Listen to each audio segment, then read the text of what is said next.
এই দুনিয়ার পুরো জীবনটা এটা হচ্ছে লালসাময় একটা জীবন, লোভ, মরিচিকা, মায়াজাল। এই মায়াজালে আমরা আটকে আছি, ফলে মৃত্যুর কথা আমরা ভুলে গিয়েছি। পাগলের মতো ছুটছি, আরো টাকা লাগবে, আরো খ্যাতি লাগবে, আরো যশ লাগবে, আরো দাপট লাগবে। আমার এত টাকা দিয়ে কি হবে? এত সম্পদ দিয়ে কি হবে? এত ব্যস্ততা দিয়ে কি হবে? তোমার স্টপ, থামো, অনেক হয়েছে। আন্না,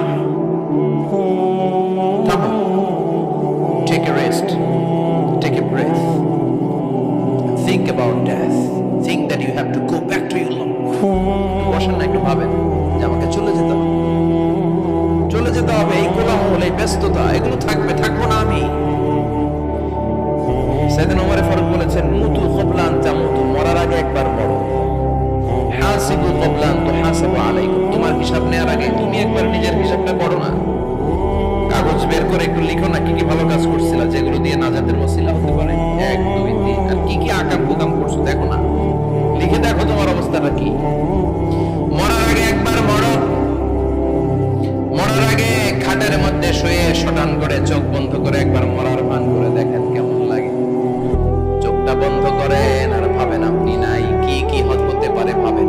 আপনার ছেলে মেয়েরা কান্না জুড়ে দিবে, আপনার প্রাণের স্ত্রী বিলাপ শুরু করে দিবে, বন্ধু বান্ধবের চিৎকার আর মাতম, স্থানীয় এলাকার মসজিদে ঘোষণা, অমুক এলাকার নিবাসী, অমুক ভাই, অমুকের ছেলে অমুক দুনিয়ায় নাই।